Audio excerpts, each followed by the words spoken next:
right, good afternoon, everyone. My name is Ben Jones. Just a quick little public service announcement. I guess they're going to be recording or something, and they told me to tell you when you all make a mad dash for the doors, like about 5 minutes into my presentation, use that set of doors, not that one, which happens to be super loud and noisy. So, fair? Okay, cool. All right, let's get started. A couple minutes early, but I want to see if we can get a jump on it.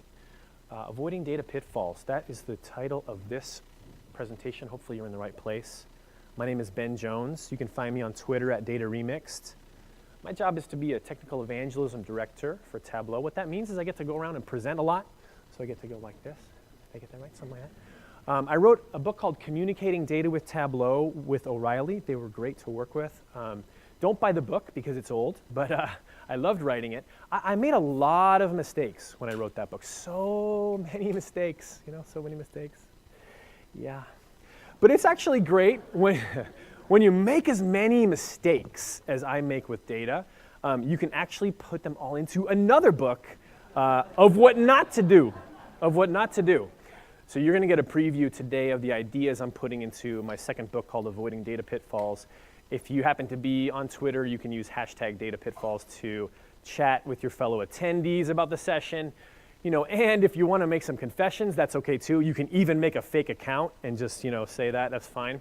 All right, so let's dive into this, right? So it turns out, as much as we would like it not to be the case, the trail to the top of Mount Data Olympus is full of data pitfalls.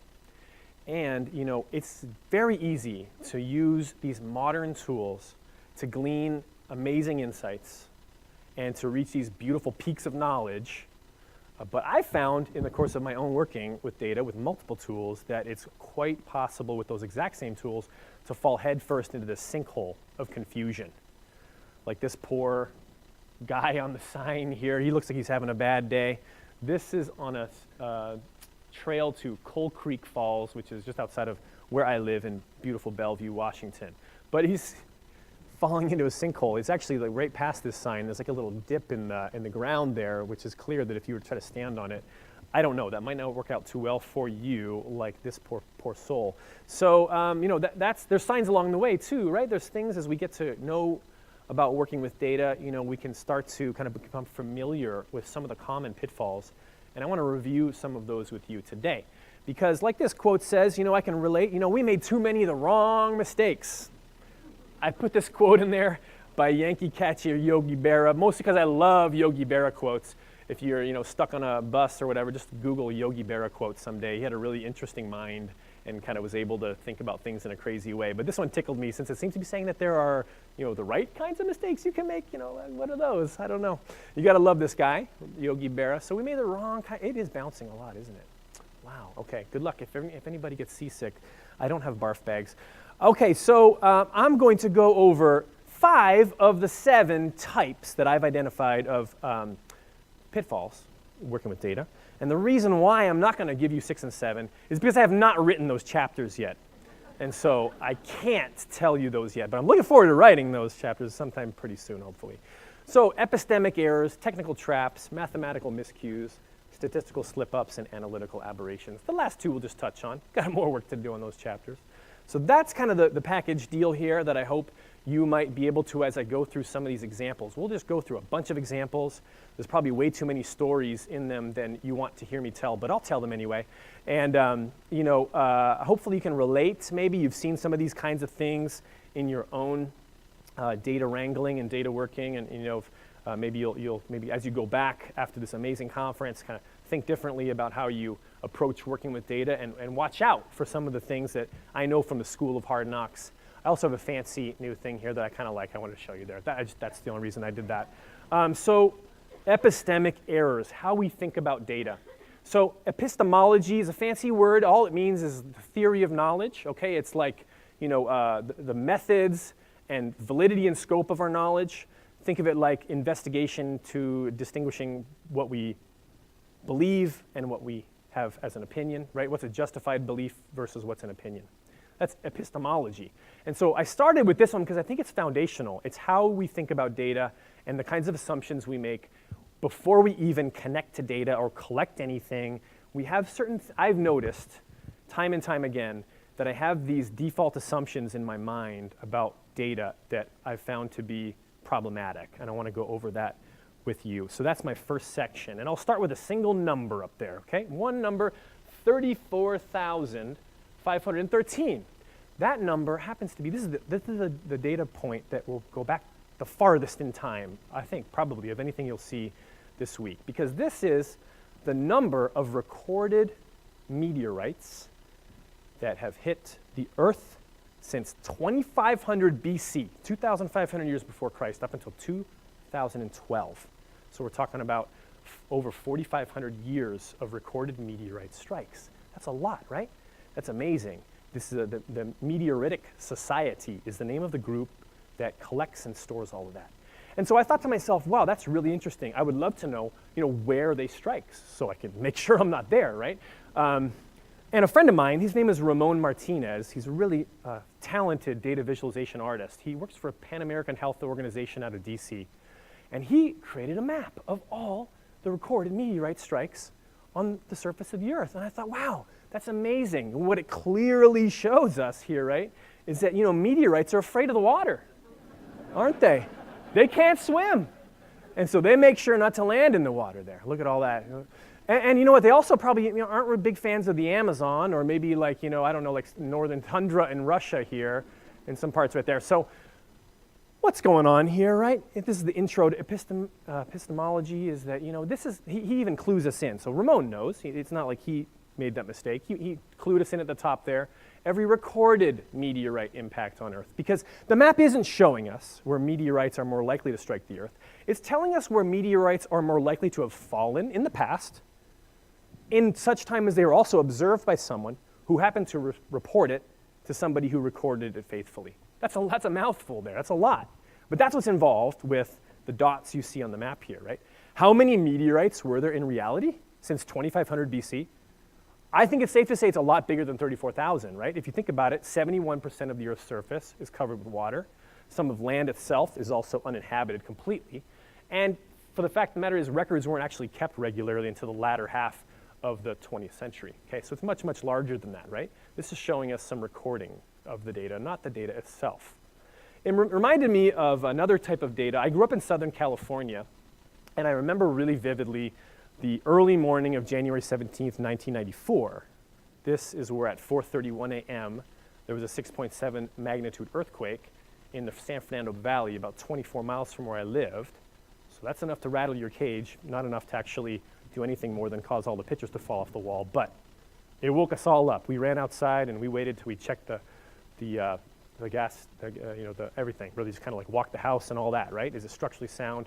And everybody was fine. But 60 people died in that earthquake, and more than 9,000 were injured, widespread damage. Never forget that day. I'll never forget that day. And it kind of made me think a lot about earthquakes. And what's amazing, back then, if I wanted to study earthquakes, I don't really know what I would have done. I would love to go back in time and figure it out. Do I need to go to the library and like pull out a card catalog, or do I need to like travel to some government agency somewhere? I don't even know. But as it is right now, this is an amazing world we live in. You can just go to the United States Geological Survey website, USGS. They provide an entire catalog of earthquakes going back to 1900. And it's amazing. So I went there and I downloaded it, and I wanted to visualize earthquake data. And so I did that. And I wanted to say, well, what does it look like over the course of the past 100 years or so? So I created a timeline of the magnitude 6.0 and above earthquakes going back to 1900, over 100 years of earthquake data. And I thought to myself, oh my gosh, look at this. What an alarming trend line here. What does it say? Every decade since the early 60s, earthquakes have been going up and up and up and up. Why is every newspaper not saying, alarming multi-year, like increasing trend of earthquakes continues, right? And because we know, right, obviously, if I were to take this data and show it to you by magnitude, where every color is a magnitude, you can see the increase is what? It's magnitude 6.0 to 6.9. That's this yellow line right here, right? This light orange line. The darker orange line, 7 and 8s and 9 pluses, those aren't increasing, those are pretty flat. And that's because when a magnitude 7 earthquake happened, people knew no matter where it was, right, even going way back in time. And what's happened since the middle of the 20th century, actually, if we overlay a number of seismology developments since the 60s, we see that's what's behind the trend, isn't it? Or at least we think, right? I mean, it's 1961, Albuquerque Seismological Laboratory was established. 111 stations were installed in 65. In 71, you get the first installation of a digital seismographs, right? So we get better and better and better measurement systems. So it's safe to say the rise in recorded earthquakes since 1900 is primarily due to improvements in our ability to detect them. There may be an upward trend, but it's impossible for us to know because there's continual changes in the quality of our measurement system. For all we know, the actual trend could be going down. And so when it comes to earthquakes, the gap between data and reality is getting smaller. And as much as that's a wonderful technological development, it leaves us with this byproduct challenge, which is that it's almost impossible for us to know, apples to apples comparisons between years or decades, right? Because the actual system itself is changing. So that's a challenge. One more story here. Every day on my my commute from Tableau to my Tableau offices here from 2013 to 2015, I would walk across this exact bridge in Seattle. It's called the Fremont Bridge. It's this bright blue and orange double-leaf bascule bridge. It's beautiful. It was built in 1917, over 100 years old. And since it sits so close to the water, I think it's only 35-foot clearance there. It actually, 30-foot clearance. It opens up 25 times a day on average, making it the most open drawbridge in the United States, which is great, except if you're trying to make it to a meeting, you know what I mean, in the morning, you got a 9 a.m. meeting, and that's me standing, right about, somewhere like there, watching the boat and everything. Probably a real nice boat and all that, but anyway, I'm waiting for the thing to go up and down. It's a beautiful bridge. So what's also interesting about this bridge is that the Seattle Department of Transportation installed 2 bicycle counters on the bridge. Okay, one on the east sidewalk and another on the west sidewalk. And they were trying to keep track of how many bicycles cross the bridge every day. And the data is posted remarkably and pretty neat to their open data portal. And I was presenting at a local market researchers luncheon really close to this bridge one afternoon. And it was one of those things, you know what I'm talking about, where you're kind of like haven't really had a ton of time to prepare and you're hustling. Is it just me? It's probably just me. So maybe I just like adrenaline like that, but I show up at this luncheon and I'm going to show them this data from this bridge that I just kind of scrambled and downloaded. Now, I had never looked at the data, not once, until that moment where I popped it open and we're having lunch and I'm like, let's check out what's going on with the bridge, and we visualize the data, okay? So there we go, and so what I did was to say, hey, how many bicycles cross the bridge over time? And so we made a timeline. And there's a yellow timeline for it says SB in the data, but I know it's east or west. So they kind of like give it NB, almost like northbound and southbound, but actually I know from reading about it that for some reason they labeled them weird. But the yellow ones, suffice it to say, are going in one direction, the blue lines are going in the other direction. And you can see there's some interesting seasonality, right? There's like a wave, almost like a sine wave there with increased ridership in the summer months. We would expect that maybe. But what I didn't expect was to see that spike right there. I didn't expect that at all. And it's in late April. Now, it's like, oh wow. We were saying wow, look at that spike right there. And I said to them, what's that? What do you guys think? And you could imagine, I'm not going to do it to you guys because now I know the answer and I'd feel bad about tricking you like that. But I said, what do you guys think it was? I don't know. And they said, oh, maybe it was bike to work day. Maybe there was a race or a bicycle club and, maybe it was an actual spike and, all the bikes. But then it's like, well, it's only on one direction, not the other, which is kind of odd. And I said, why would that be? Did they do a loop maybe? Or did they all somehow get a ride home? And then wouldn't the bike go across the bridge anyway? I don't know. So we were puzzled, and we were just said, well, interesting, we'll move on. But and so we went on to other things and we're, showing them some other stuff. But one of the crazy things about presenting or teaching in this day is a very perilous profession because you all have the ability to know a lot more than me, right now, okay? So 20 minutes later, this person in the back of the room raises his hand. He's shaking his phone around. He goes, I know what it is. And I said, oh, that's great. Could you tell us? He said, yeah, I can tell you. What happened, it looks like, is the bicycle counter broke. So he found this blog post. Monday appears to smash Fremont Bridge bike counter record. Update, probably not.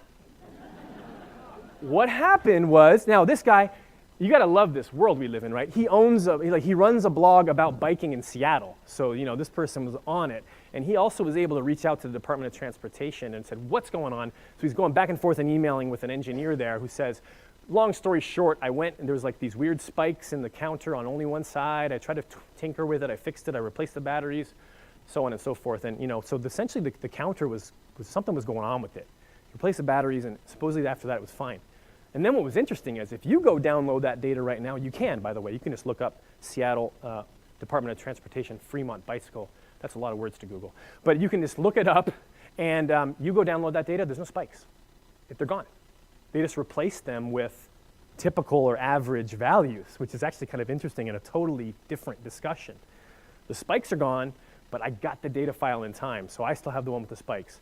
But in any case, what's really fascinating to me about that, right, is that, nobody in the room thought or suggested that there was anything wrong with the data. That was not in me either.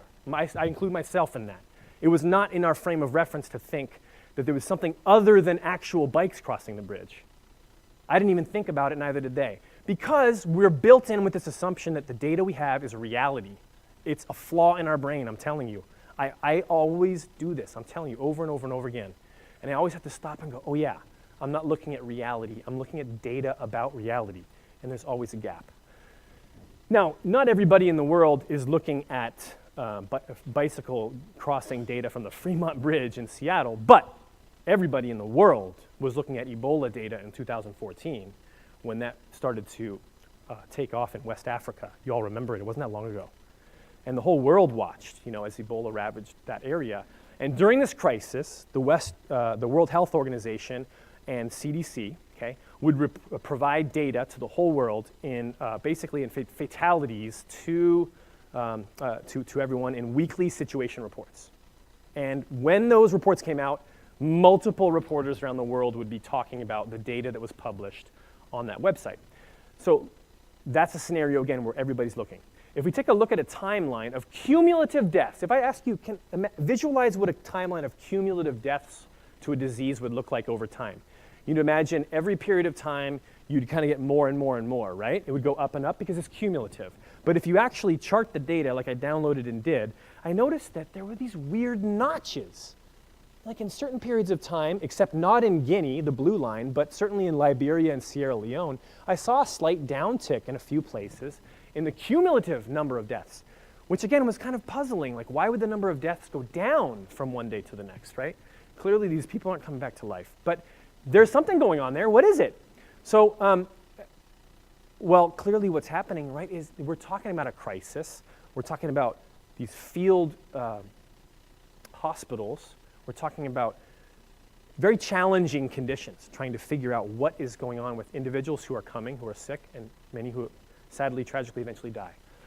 Oftentimes, they would get reports back later that would suggest that someone they assumed had passed away for Ebola, in fact, passed away for something else entirely. And so there would be corrections, right? They would come back and go, oh, we had thought these people were deceased for that cause, and turns out there's something else. Actually, World Health Organization is very thorough about reporting this. On the reports, it would say this: we have classified every death as suspected, probable, and confirmed, right? So an increasing scale. They're great about it. In their reports, dozens and dozens of times they would refer to these. So the problem was not with them at all or any of the amazing organizations handling this issue. It's just the fact of the matter is, again, you have data about deaths and then you have the real scenario, right? And so it's not always one-to-one. And the fact is you have on one side of the San Andreas Fault your data, and on the other side you have reality. And it's not the same. There's some gap there. And it's just helpful to remember that because that's the first data pitfall.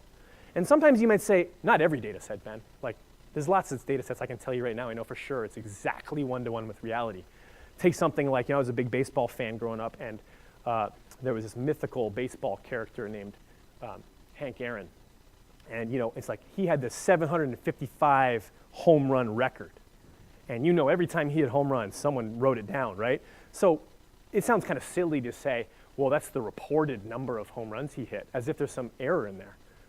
Well, that would be silly. But no, actually, if you think about it, did you know that actually, and I think this is a ridiculous thing in general, that career statistics for many major professional sports are only talking about their regular season statistics, because he also hit 6 home runs in playoff games, like this one in the World Series. He also hit 2 home runs in All-Star games, and he had 5 for the Indianapolis Clowns in the Negro Leagues before he joined the Major Leagues. So do those count, right? Did he hit 755 home runs as a professional? He hit a lot more than that. What are we talking about? Sometimes it's as simple as the definition of the term can be introducing an error or a gap. You guys get it. That's the first data pitfall, epistemological errors. 2, technical traps are all about how we process data. This is talking about working with data, moving it, transferring it, joining it, all the crazy things we've been doing lately and that you've learned how to do even more with all the awesome tools that are coming out, Tableau Prep, Alteryx, the stuff we saw in the keynote this morning, right? That involves a lot of moving of data, doesn't it? Okay, so I love this quote by Usain Bolt, who says, all I have to do is work on transition and technique. And that's what we're talking about when we talk about transitioning data and what are our techniques about doing that. So I love that. I found a really fun data set to play around with. And I got in a car accident a few months ago, and it was a rainy day because, you know, Seattle. And it was an evening, so it was dark, and I was out there, and the tow truck came, and we're sitting there, and it's raining real hard, and then the cop guy comes up, and then he's filling out the forms, and it's kind of getting wet, and the cop and the tow truck driver, for some reason, they didn't agree on who should get what form. I was like, don't you guys do this all the time? I just wanted to get home. But this paperwork was not in good shape. So I remember when that happened to me, I thought back on this data set that I'd played around with. Now what it is we're talking about 61,000 tows in Baltimore to 2 different tow yards in the city of Baltimore, okay? So 61,000 times, we're going all the way back to, I think, ironically, October 23rd, 2010, so 8 years ago today, coming to the beginning of 2017, okay? 2 tow yards, 61,000 times a car got towed to a Baltimore tow yard for one reason or another. Same thing. The awesome thing is that the data is available online. Here's a quick little screen grab of the spreadsheet right there. You can see it's got a nice number there, the time it came in, whether it was a car or a scooter. Scooters get towed, actually. We got a vehicle year. We got a make and model and color of the car. I guess it's license plate number, maybe. You know, who towed it, you know, whether it's Jim Elliott's towing or Berman's towing, okay? And on and on and on. So cool, records about towing. That's pretty neat. So I thought to myself, all right, well, you know, what kinds of makes cars are? My first question was, are they new cars? Are they old cars? I kind of thought, well, probably maybe they're old cars, you know, because old cars break down and get towed more. So could they be old? Maybe. So I wanted to just look at, you know, the year.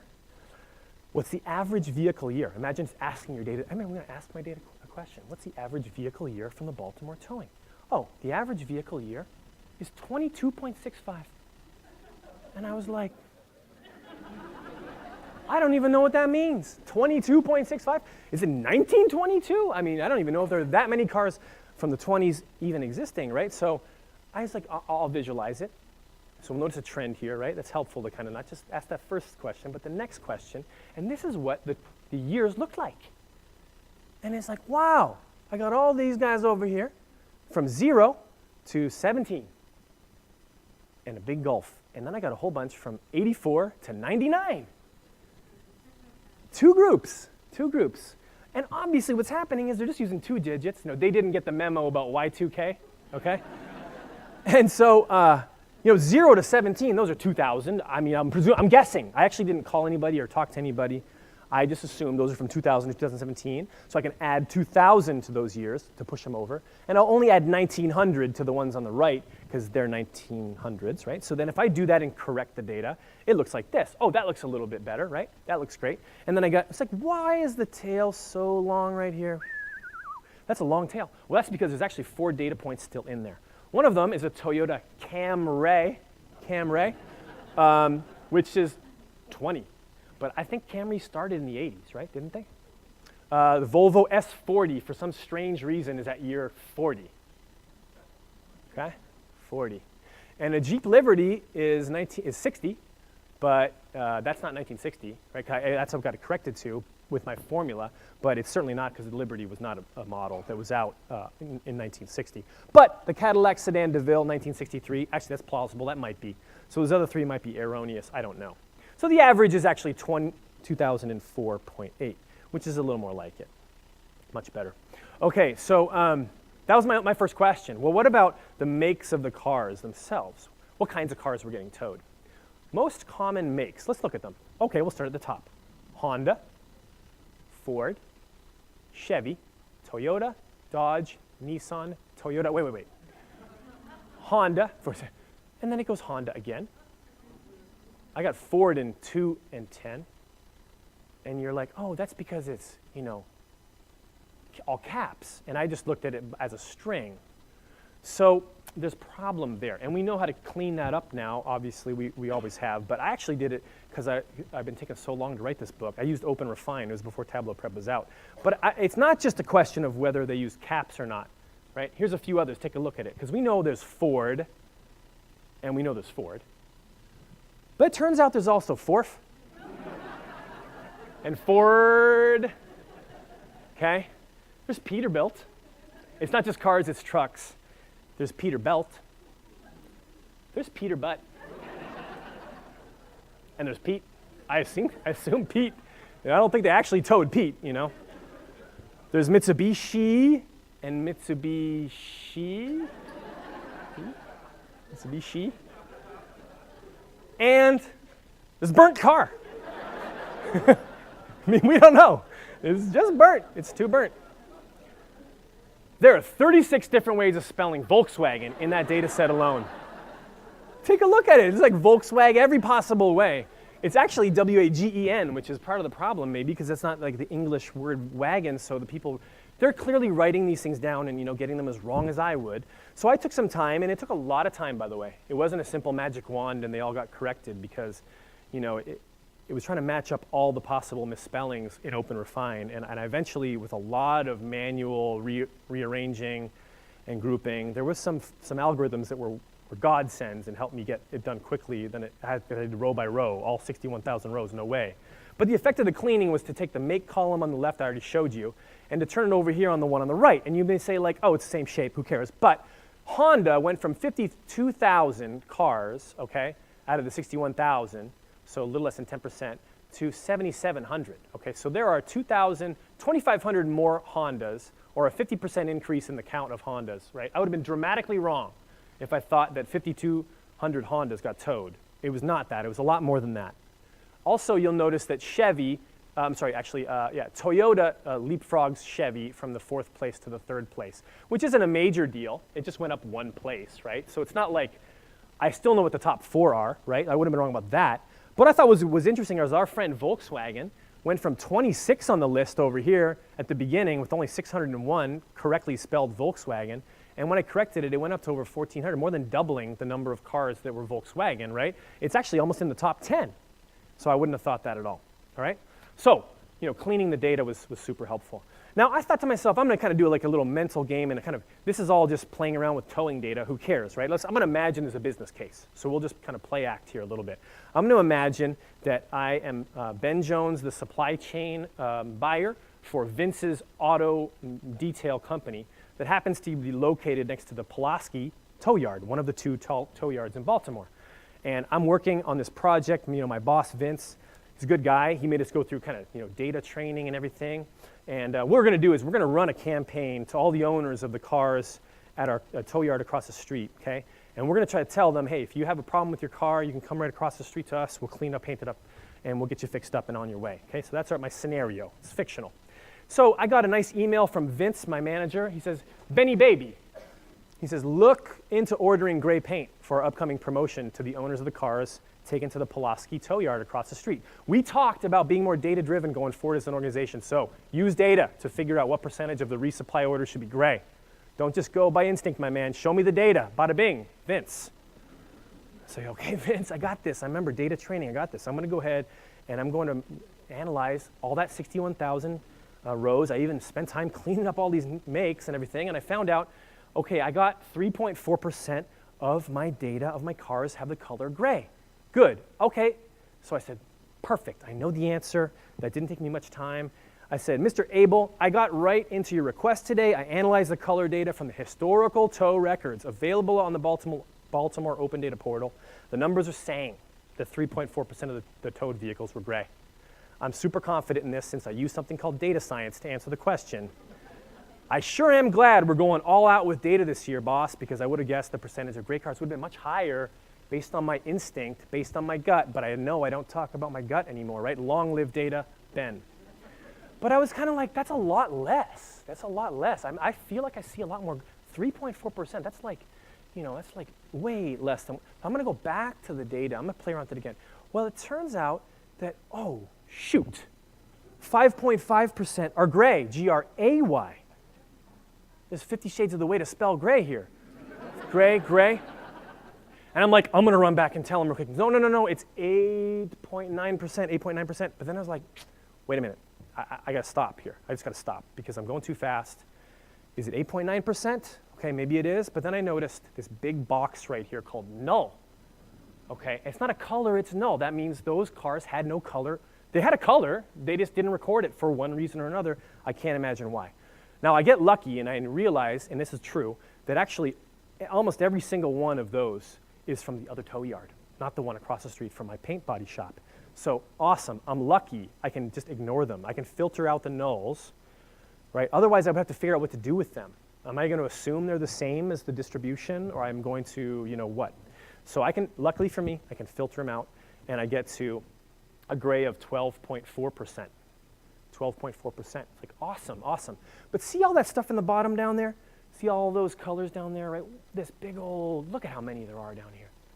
There's hundreds and hundreds of colors. So I run it through Tableau Prep real quick, and I realize that gray has got a lot of other ways to spell gray, like gra, gracky, gretty, grayu, Gary. So those all get bucketed back into gray. And when I do that, it goes from 12.4% to 12.54%. And I might go, okay, now I feel like I'm getting into the nitty gritty. I'm good. 12.5%, 1 in 8 cars are gray. And I'm like, wait a minute. I should probably just check over time real quick and put gray on the bottom. And I see that it actually goes from 11% in March 24, before, at the beginning of the data set. And now it's more like 15.67%. But again, now I feel like I'm getting into a place where I feel more confident in the fact that I'm dealing with the reality here, right? But the point is the first gut check number was way off, way off. Okay, you with me? Let's talk about another example. This is from last week. I had to update this slide because of this example. I went to a California Health Fellowship summit in USC, even though I'm a Bruin, and I was able to train some journalists on infectious disease data in California, also known as dirty data, right? Okay, I gotta wait for you guys. And this was data going back to 2001, I think, to 2015. We're talking about infectious diseases in the state of California by gender, by county. And the very first thing was, how many diseases are there? 15 million. And I was like, that's a lot, right? Here's the data right here. It's, again, on the CHHS, California Health and Human Services Open Data Portal, infectious diseases by county, year, and sex. And we started going into it, and we started diving into it, the disease type, not exactly super pleasant, but they're journalists. They got to cover the stuff, right? So we got, some fun stuff up here, and again, 15 million total cases, right? And then, so I'm telling you, this is me stumbling right into this. And then the first question was, this one I knew. So I was preparing them for this one. So I thought I was like really clever, because I said, okay, let's look at it by gender, right? We know that sex is in the data set, and it's like, oh, will you look at that? Huh. So it's got female, it's got male, and it's got a total row. Total. And actually, if you look at the top there, 4.3 million is just 1.3 plus 3.0 million, right? So it's doubling it up. There's not 15 million, right? I can take those out because they aren't new cases, are they? They're just double counting. So it wasn't 15.0 million, it was more like 7.47 million. And I thought I was really smart because I taught them something new. And I was like, let's keep going on. And so we're going along. And then another question, as you can imagine, is, as journalists like to know, where are things happening? It's a fundamental question. People want to know what's happening in their own neck of the woods. And so we started looking into the data by county. And then we found something really weird, because as I started visualizing the data by county, I ended up with this one unknown in the corner right there. One unknown. See that? And you click on it, and you come over here to edit locations, and it says your data has a county called California that's unrecognized. Because there's no California county in California, right? Why was that row there? It's adding up all the other counties and giving me some rows that just add up the whole state from all the other counties. Those aren't additional infection reportings, right? That's just summing it for me in the raw data set. Watch out for that. I was doubly wrong again. It was off by so see, now we're down to 2 million over here, and total were actually not 7.4 million. They were 3.7 million. I was off at the beginning, not by a factor of 2, like Mr. Smarty Pants thought he was off by. I'm off by a factor of 4, right? Because I was counting rows I shouldn't have been counting when I was aggregating. It included things that didn't belong there. Mathematical miscues are how we calculate data. So part of the thing I would take a look at, it's a really common data set here, is bird strikes. It's a terrifying image for those of us flying home in a few days here, but airplanes hit not just birds, actually it's wildlife strikes. And when they do, it's actually really interesting, pilots can voluntarily report when that happens.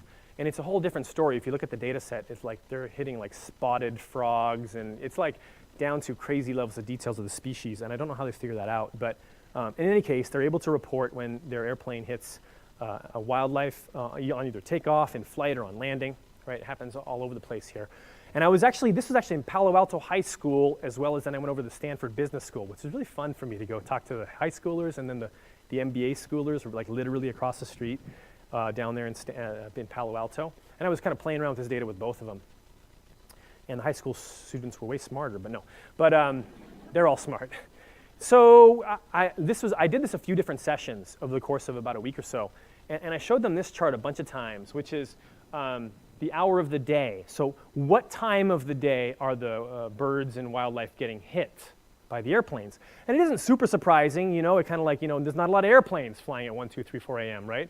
It's not rate, by the way. It's just a sheer count of the number of times a pilot said, I'm reporting a. It's also really interesting to look at it by every 5-minute increment, by the way, because you get a really interesting pattern. Nobody says, I hit it at 4:52, a.m. It's always, they round it, but that's a different story. I was just looking at this, and we were talking about it, and then again, like I went to 1 group, 2 groups, 3 groups. The 4th group, I'm looking at it, and we're talking about it again, and I'm like, oh my gosh, I just saw it. Do you see it? I missed it. Say again? 12 noon is missing. Thank you. Wow, I had to wait 4 times to see that. There's no 12.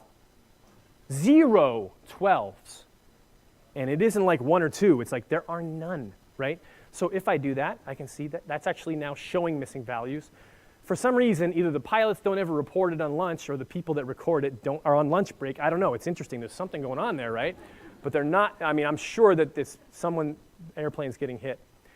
Hitting wildlife at some point in time there. Another example of this is one of my favorite poets is Edgar Allan Poe, and I wanted to make a visualization of the 150 things that he published, so I did. And so this is the case. I try to use like a dramatic effect to it. You see what I mean? So if I asked you what years did he publish 0 works, we're talking about short stories, poems, everything. What years did he publish nothing? You'd have first. You see it now, right? Because you're looking for it. I didn't even notice it first. Now if I show missing values again, right? Show missing values. Watch out for that. When you have a blue discrete pill on time, it'll default to just putting everything next to each other. Showing missing values will add those gaps, okay? So they weren't there at the beginning. And I know now that in 1826, 1828, and 1830, he did not write, or certainly didn't publish anything. Whether he wrote or not, I don't know, but he did not publish at that time, okay? So I'm aggregating, but I'm doing so with nulls, and I'm not seeing it right. Urbanization. Urbanization, this trend we're seeing now with more and more people living in cities. We're just going through the examples now. When I take a look at World Bank data that is showing me percent urban population by country, and this I think is as of maybe 2016, I think. Yep, 2016 data. It says right there.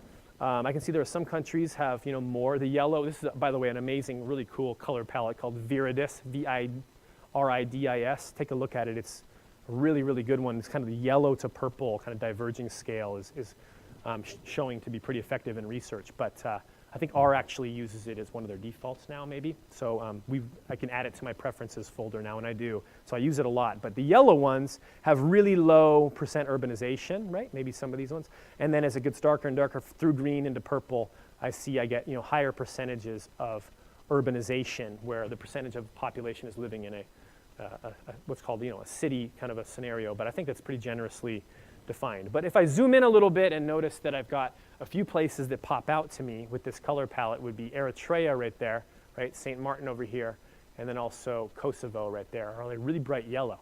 And it's not because they have 0% of the people living in cities, it's because they're null. And so I need to take them out, so I did.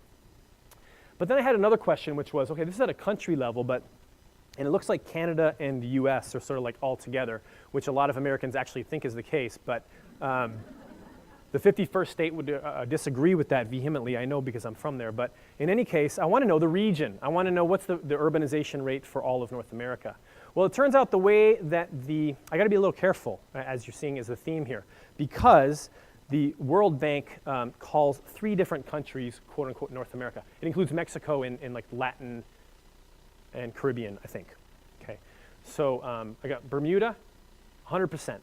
I guess the whole island is considered a city, which I've never been there, so I can't disagree with that. But Canada 82.01, US 81.79% is the percent urbanization. So again, I want to know, well, okay, but what's the regional percent urbanization for all of North America? And so clearly, it's so easy to drag and drop, and bada bing, bada boom, I got 87.93%. There we go. I just took the average of those percents, right? 87.93%. I'm good. I know exactly how many people in North America are in cities. No. Because if we take a look at it, the population of Bermuda, is like a third of my hometown, Thousand Oaks, 65,000 people, that's it. And US, we got, 320 million people there, right?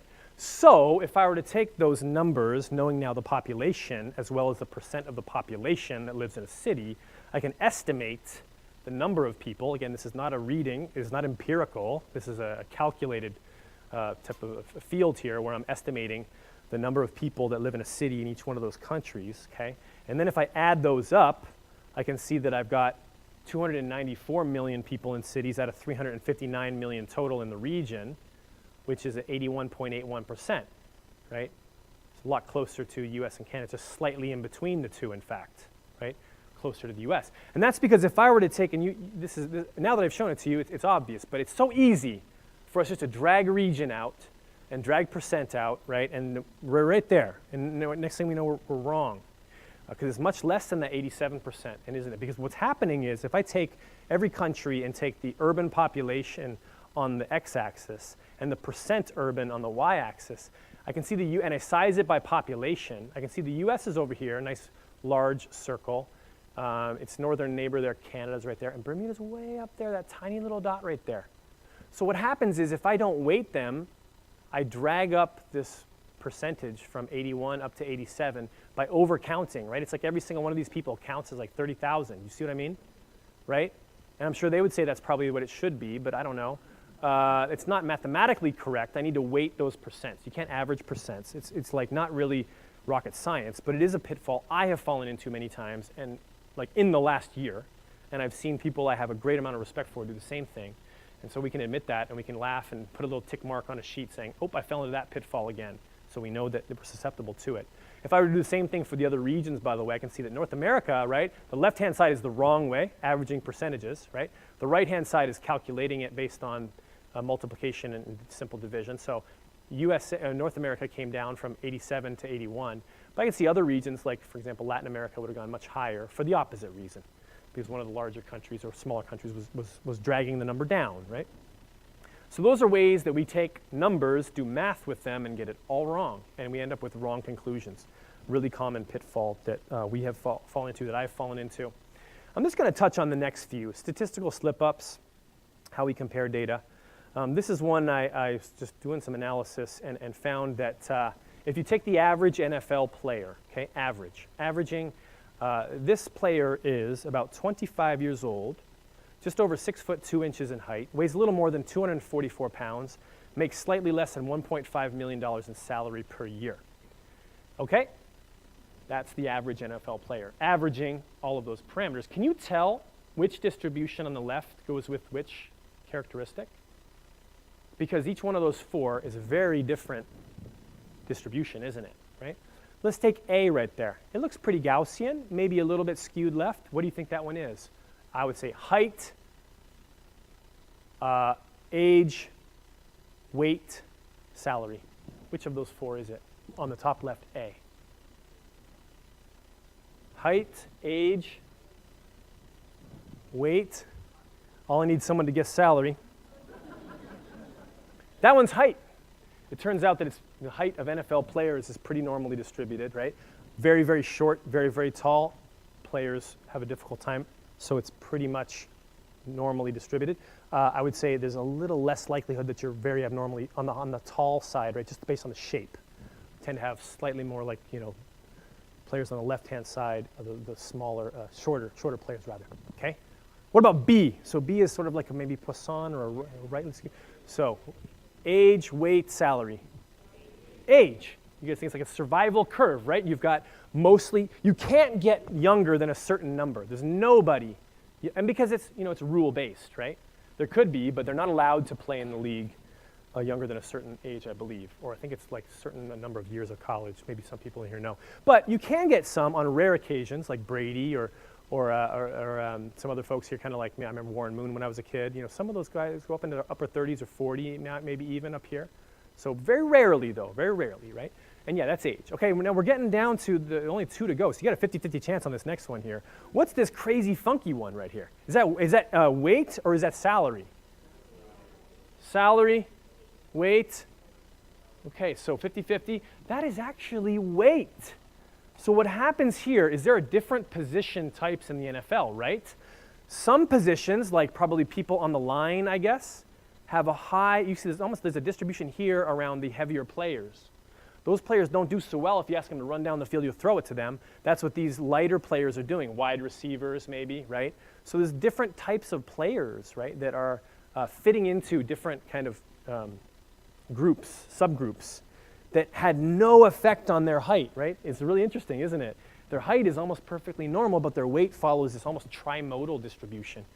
And then the last one there obviously being salary, because most players, make relatively small amounts, and there's this massive long tail because there are a handful of players in the league that make, you can't even see them. There's only 1 or 2 of them out here.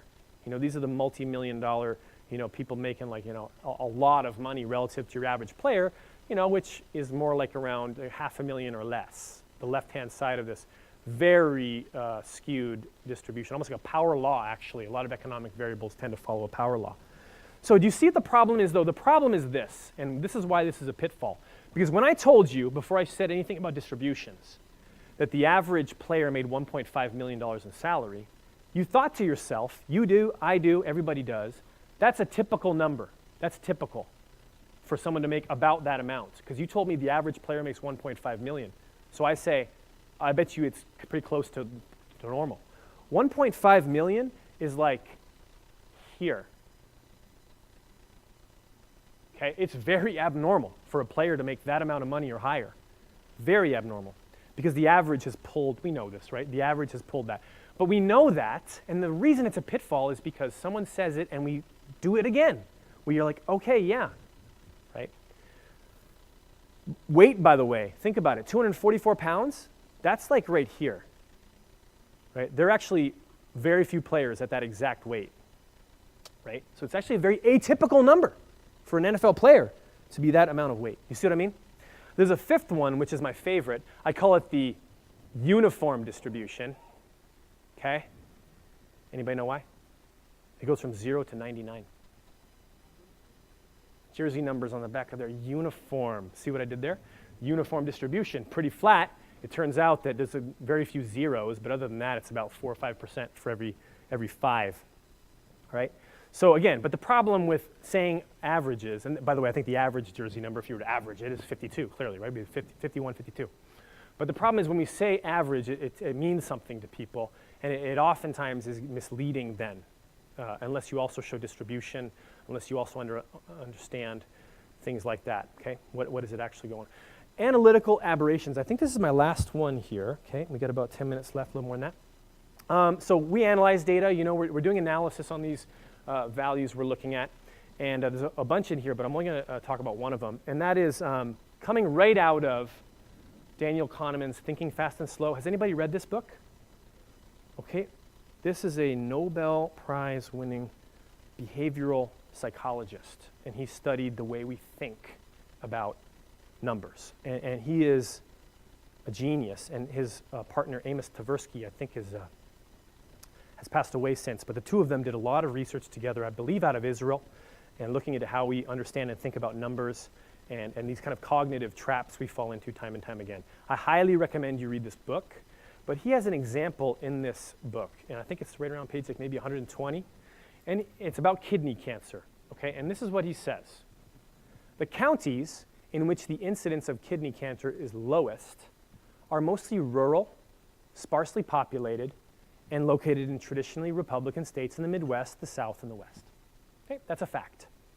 And he says, when we say that to people, and we ask them, why do you think that is? They have an interesting way of rationalizing it. They'll say, well, you know, these are people who are not living in the city, so they're not subjected to toxins, or maybe they have, you know, a healthy diet of non-processed foods, or, right, they come up with all these plausible explanations as to why this would be a truthful statement, which it is, okay? And so they're postulating what about they know about this environment would result in people getting really low kidney cancer rates, okay? And you probably think about it too. You know, what are some reasons why if someone said, can you please explain that to me, how would you explain that? And then what's interesting is, you know, they show a different group, I believe, the following statement, which is also factually true. Consider the counties in which the incidence of kidney cancer is the highest.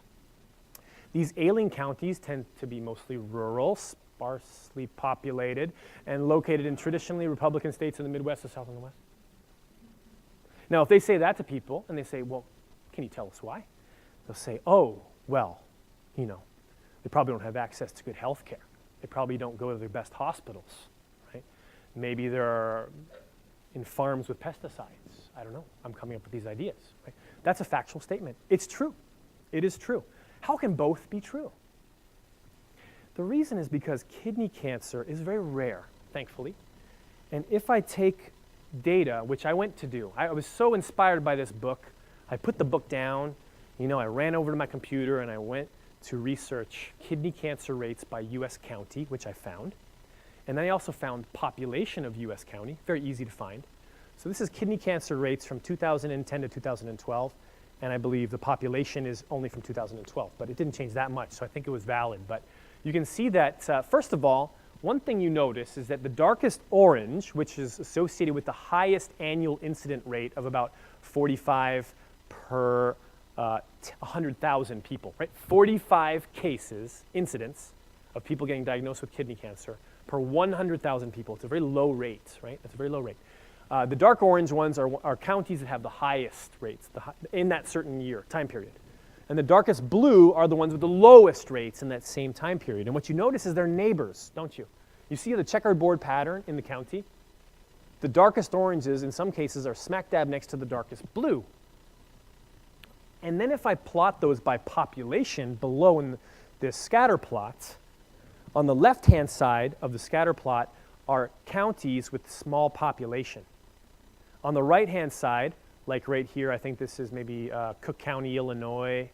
I think this is Los Angeles County. I could be wrong. Maybe this is like, you know, New York over here, right? A lot of people. We're talking about millions of people, right? That's my population. Small counties, really large counties, and here's the rates. Low rates, high rates. What do you see? Do you see this funnel shape? That's because as the sample population gets smaller, the variance gets higher. And that's a very common phenomenon. And as you see, the larger counties tend to get really close to this overall rate, right? They kind of like hone in on it, don't they? And that's because if you think about it, we're talking about these people over here. See like Pulaski County, Illinois? It had the highest rate of 45.2 per 100,000, right? Population 6,000 people. We're talking about 4 cases.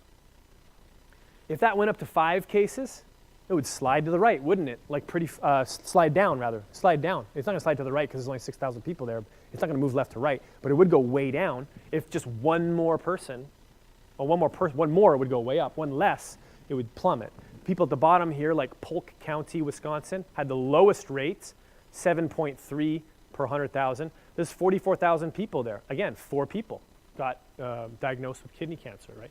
So you guys are getting the point here, is that, you know, we need to be a little careful because oftentimes those rates are a function of the number of people or the size of the group. Size, it could be a sample, it could be in this case it's a population. But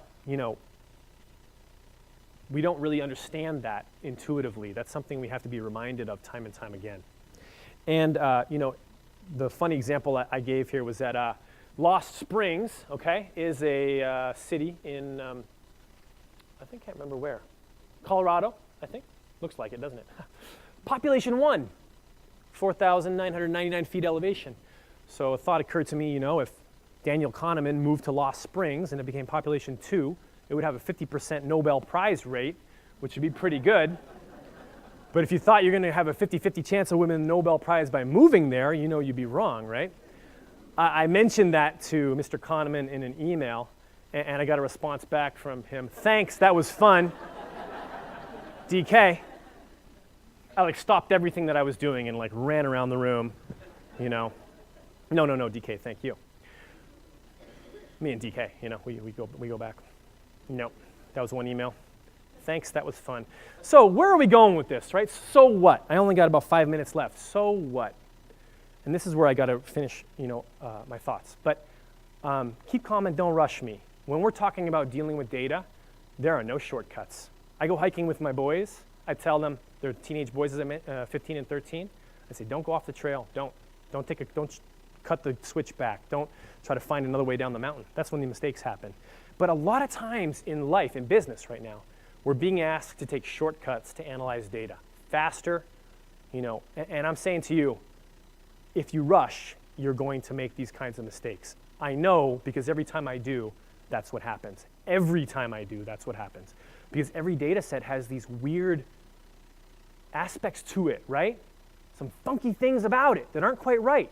And you don't see it at first. And you've got to be able to go down the list of things you've done in the past that are not quite right, and you've got to get around them. Getting around them, to me, is what's called exploring the contours of your data, which is, I have to attribute that quote to a friend of mine, Michael Mixon. He's here at the conference, and he's with Pluralsight. And, it's kind of how it is, isn't it? You've got to walk around it, and you've got to see it, and all the little weird nooks and crannies. You have to kind of look into it and understand what's there and take the time to dive into it.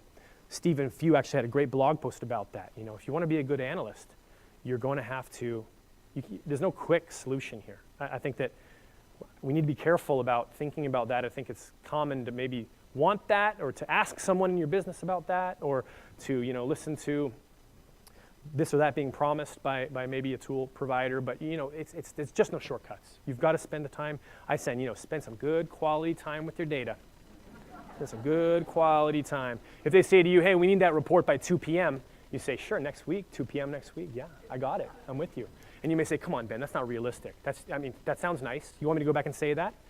I say, well, if you want to give it to them by 2 p.m. and you've never seen the data before and it's 1:30, what do you expect you're going to deliver? High quality analytics? No. Because these things are things you have to walk step by step and look for these pitfalls. That's why I think of them as pitfalls, because if you just plow through, boom, you're right into it, right? So it helps to have a map, and it helps to walk the territory. So it's a little bit of doing both, right? Yeah, have a map. What are the common pitfalls? What are the things I'm susceptible to?